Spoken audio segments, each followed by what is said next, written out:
Okay, so I've pushed the go live button, so we are now going live. So welcome back, everybody. Hope you've all had a good, enjoyable week off. I have. So I've pushed the go live button, so we are now going live. And I have the echo. So welcome back, everybody. Hope you've all had a good, enjoyable week off. There we go.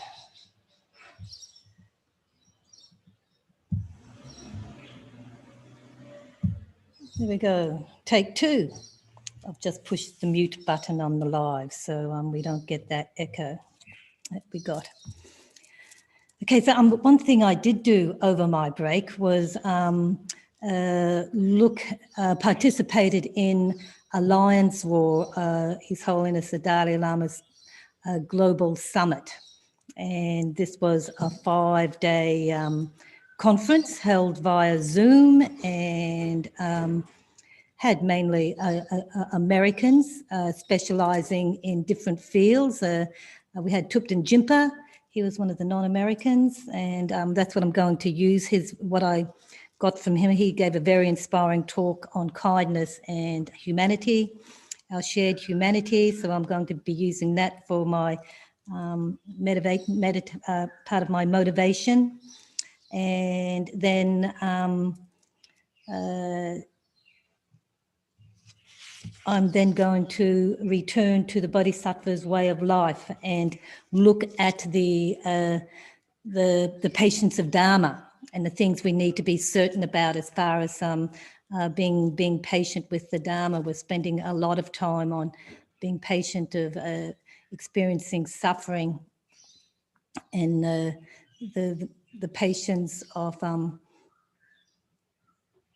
what is the second one? The third one, patience of experiencing suffering and for others, and the patience of, what is it, Jason?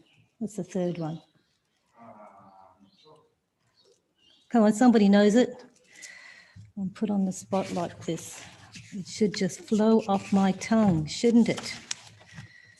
But when I get in a situation like this, I get a bit...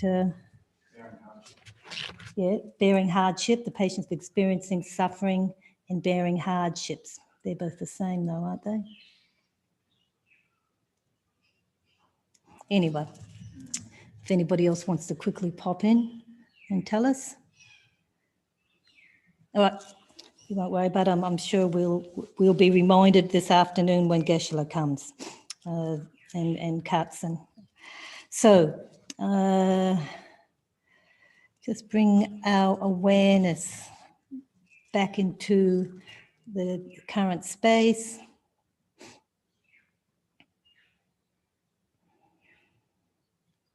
Back into the present, being aware of our sitting position, being comfortable,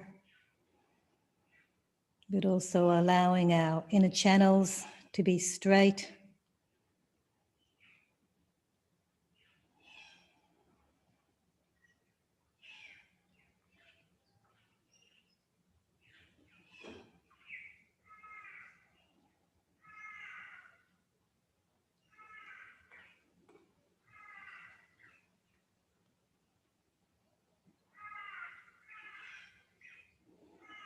And just spend some time stabilizing your mind, whether it's focusing on your breath or focusing on your body sensations.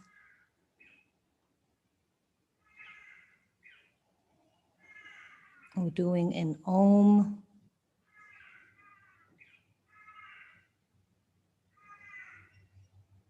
Chanting.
A large factor of our happiness is our own state of mind.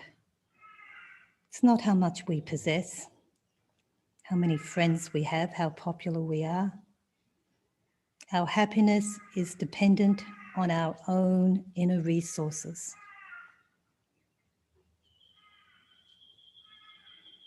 Happiness is a byproduct of living life mindfully and compassionately.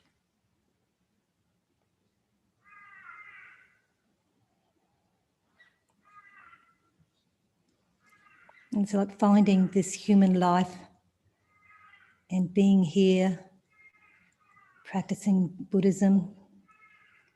It's like we've found a wish-fulfilling jewel. This life and grasping the meaning of this precious life is like a wish-fulfilling jewel. This life will enable us to find happiness, true happiness.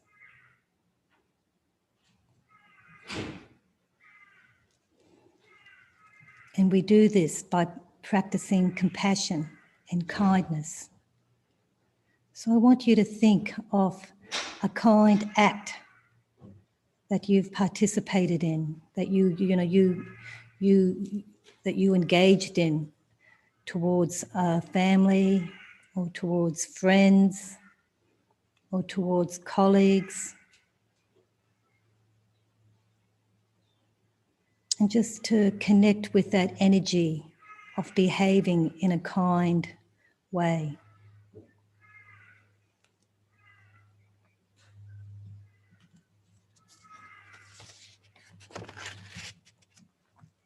And just thinking about, the thoughts, the motivation of being kind with somebody. Just wanting them to be happy.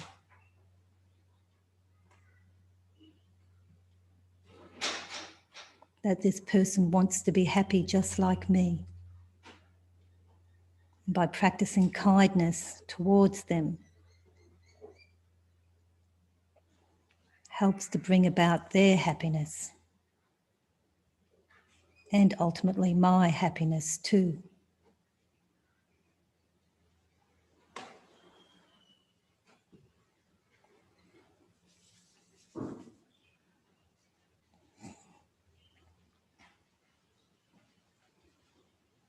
And really try and connect with this feeling of kindness, the wish for wanting others to be happy, motivated by the wish of wanting others to be happy.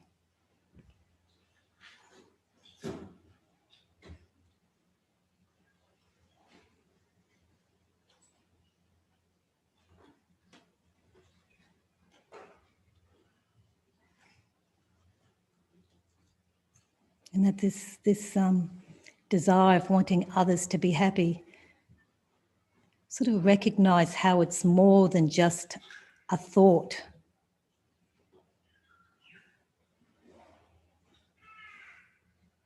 It's a thought that is transforms into action, and ultimately it impacts our whole body, our whole energy.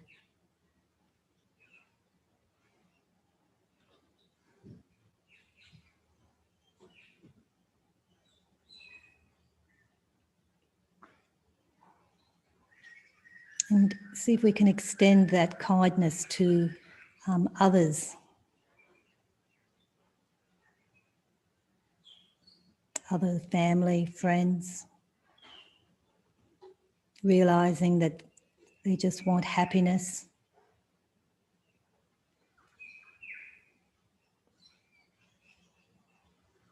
They just want to find peace. They just want to be free from suffering.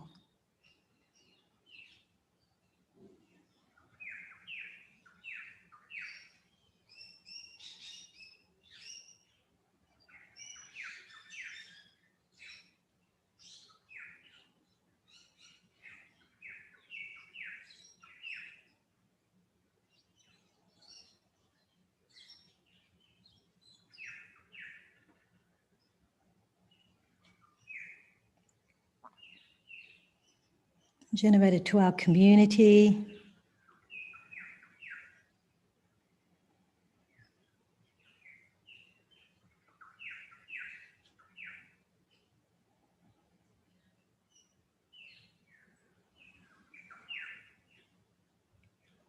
and beyond, being aware of our shared humanity with everyone throughout the world, the way we are all interconnected.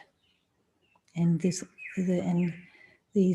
times of COVID really is highlighting just how interconnected we all are.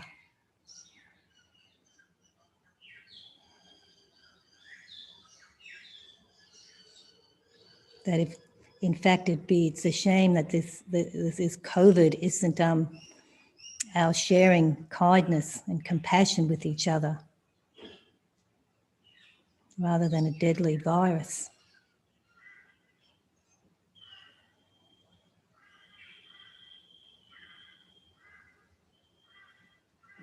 Let's try and spend some time visualizing that COVID isn't a deadly virus. It's us all acknowledging our shared humanity, our shared desire to be free from suffering, to be happy, to find peace.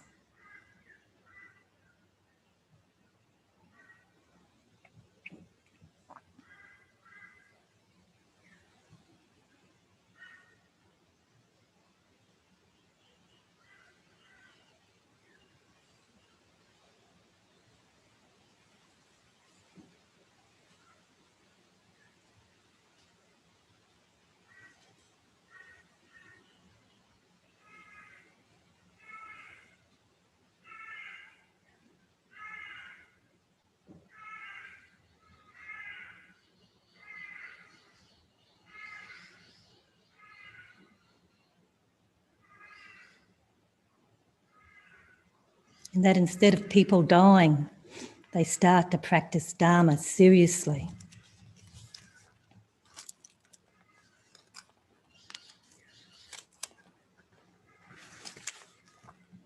And they start practicing the patience and being certain of the Dharma.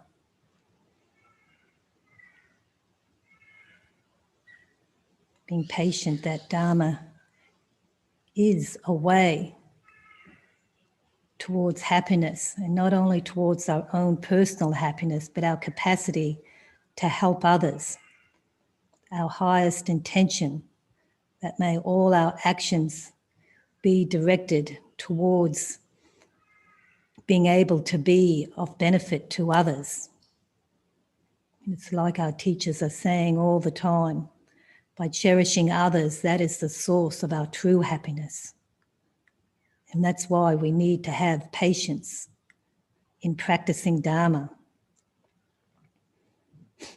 And so I'm going to go through the 8 objects that we need to be patient with and to patient in practicing. Because practicing Dharma for an hour or for a week or for a month or for a year is not going to cut it.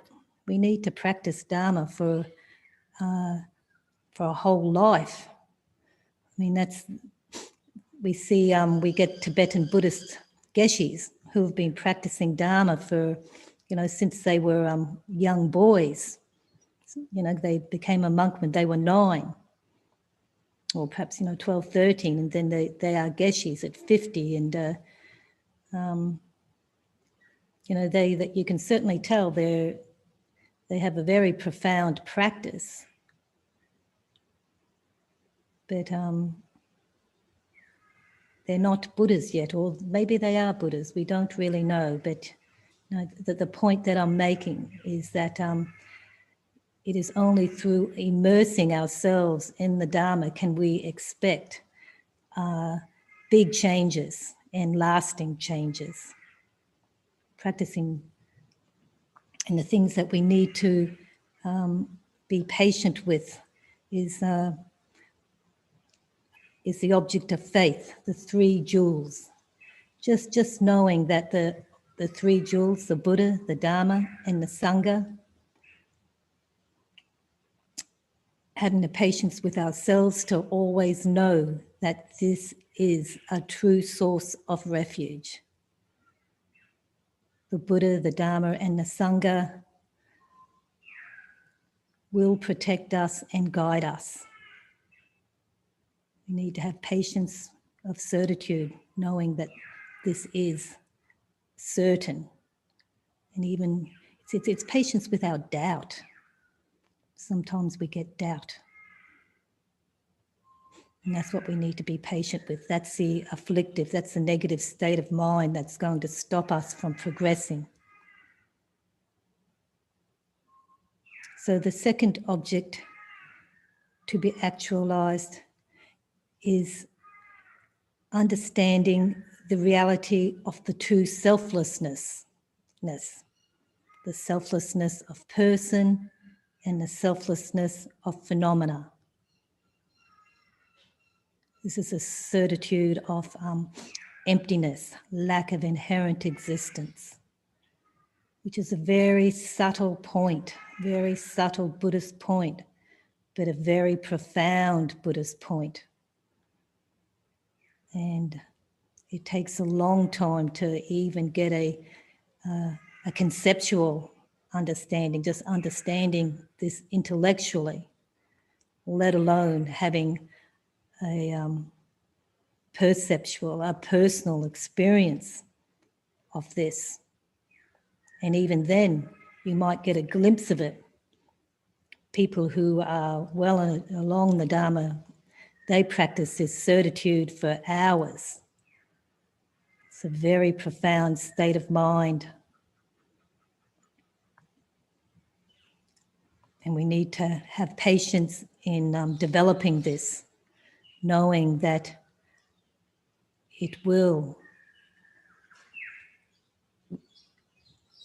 help us to reach enlightenment. It is a key component to becoming an enlightened person, an enlightened being, so we can benefit others. The two selflessnesses of phenomena and person.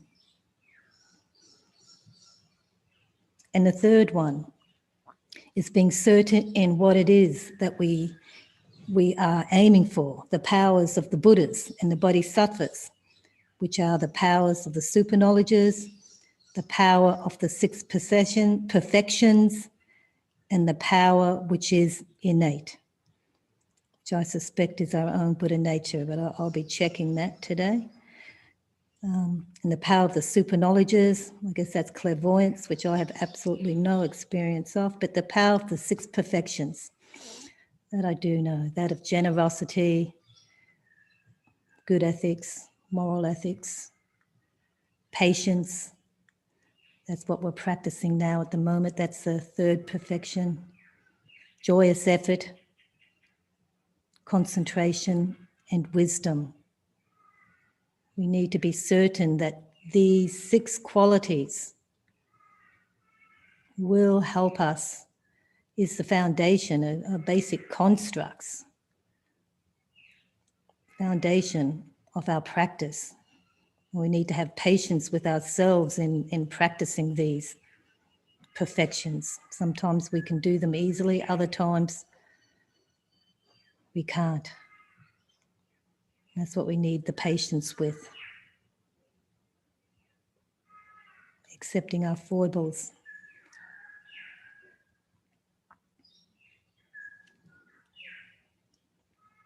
And then there's the objects to be adopted and the objects to be discarded.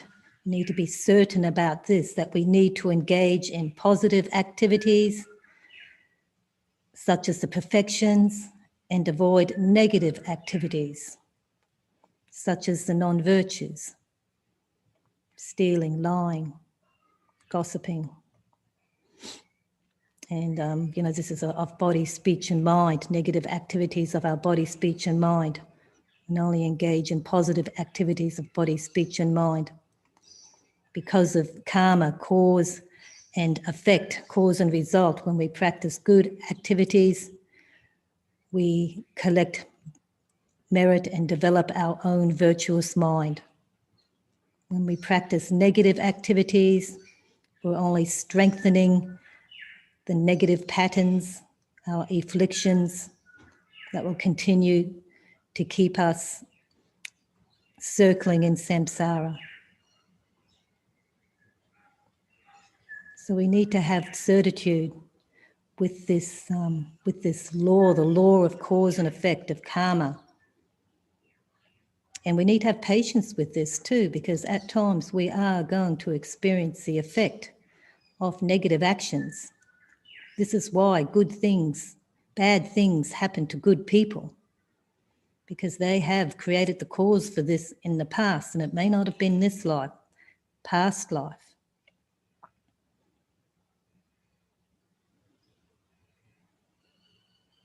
But that being patient, we also accept that, we have the capacity to change. Things are impermanent, that by accepting suffering and practicing Dharma, knowing that this is the way, being patient, being certain of this, the patience of certitude, being certain of cause and effect of karma.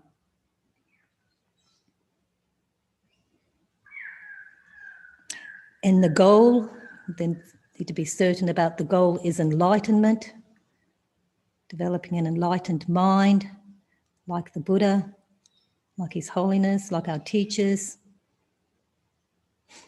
who only work for the benefit of others. You can see that with our teachers if you really hang around teachers like His Holiness, like the Lama Zopa, like Geshe Sultram, and the other teachers that we have in FPMT. They are all such great examples of humans who only work for our benefit. I've never seen any of those people upset, never seen any of those teachers just thinking of themselves. They are always working for the benefit of others.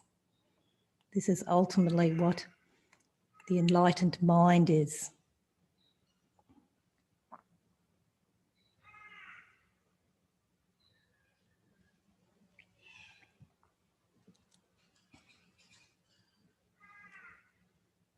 And ultimately, the object of meditation is the Lam Rim, the path,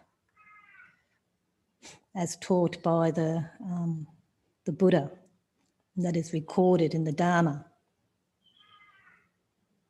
and that is transmitted to us via our gurus, our teachers, the Sangha. That there is a path. We need to have certitude of that. And sometimes we can get a bit doubtful, or a lot doubtful, or we can become fearful, or we couldn't be bothered, or we prefer to chase the dollar, or a girlfriend or a boyfriend.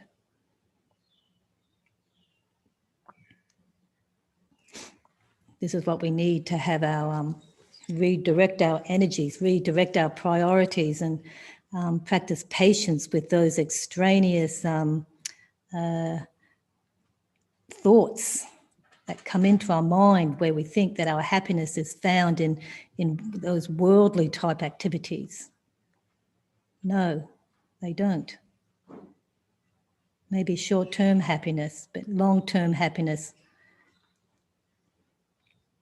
is found in practicing Dharma, practicing the path towards enlightenment.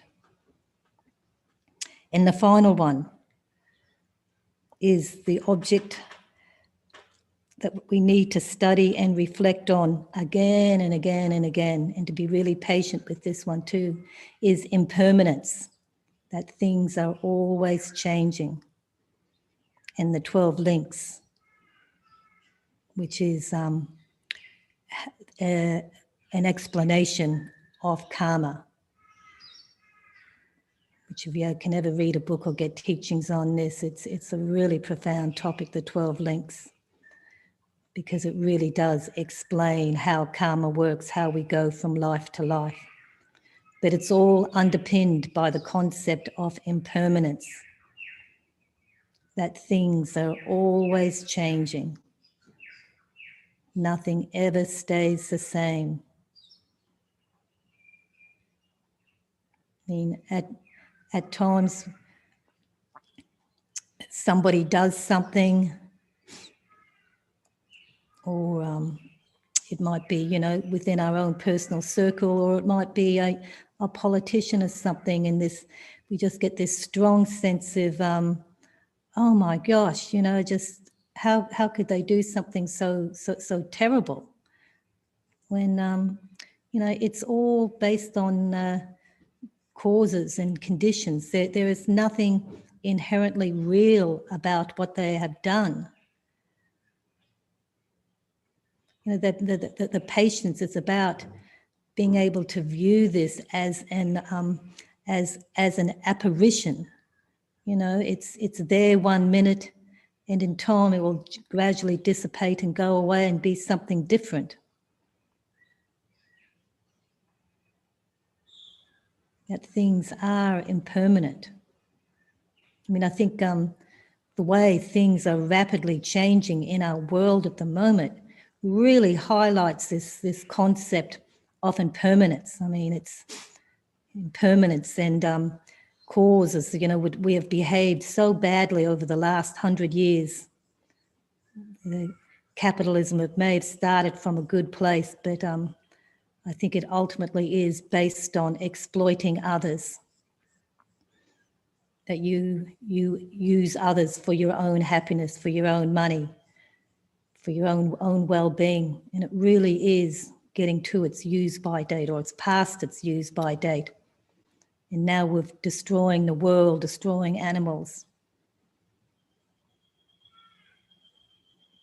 And I mean, this has been happening because of impermanence. Things are always changing. So, but it is also this impermanence that can also bring us hope too, that through our own personal practice, by setting an example, through our prayers, things will change. It's like a pendulum. We might be on a downhill slope at the moment, but that will change. And it's being patient to be a part of the solution then, choosing to be a part of the solution. By having patience and with the Dharma, certitude of the Dharma. And being patient with ourselves in practicing and being part of the solution. A comment that I really liked, that Thupten Jinpa said, that you might have a very powerful medicine, but it will have no effect if we don't take it.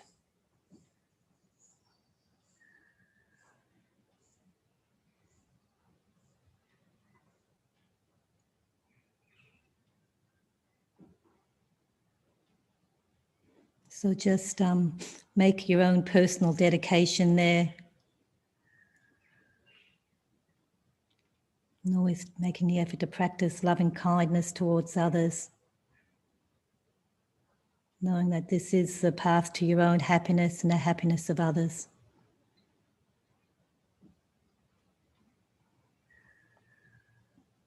And the importance of being patient with myself and my practice of Dharma.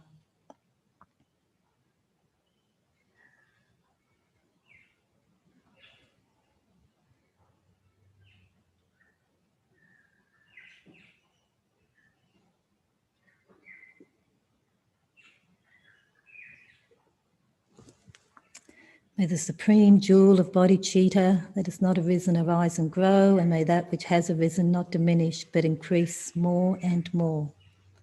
May the supreme jewel of the wisdom, understanding emptiness that has not arisen arise and grow. May that which has arisen not diminish but increase more and more. In the land encircled by the snowy mountains, you are the source of all happiness and good. In this whole world, His Holiness Tenzin Gyatso, please remain until samsara ends. And please may we all be sitting at your feet while you are giving us teachings and supporting us along that path to enlightenment. And Lama Thupten Zopa Rinpoche, you who uphold Subduer's moral way, such a great guide for us in maintaining perfect ethics, who serve as the bountiful bearer of all. I mean, he's only been around for 50, 60 years, and what he has achieved, you know, like he feeds all of Sarah J. He started a fund to feed all of Sarah J. And now he is now given that account to them so they can now manage it themselves. He's brought all the teachers out to the west, Geshe Sultram. He asked Geshe Sultram to come here to teach us the Dharma.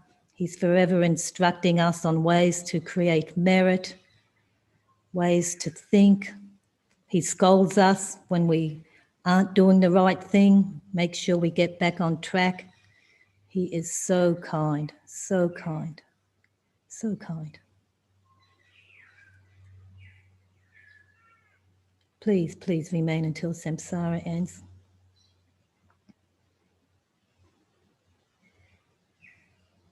And may we all be always your inner disciples, sitting at your feet while you provide us with teachings.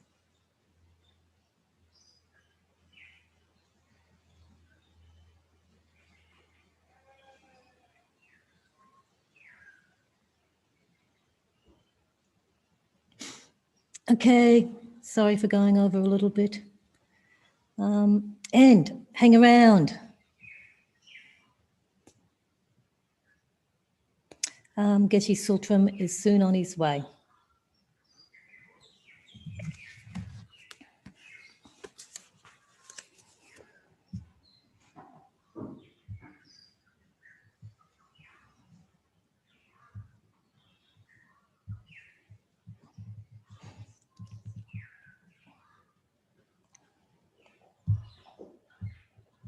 Bye for now.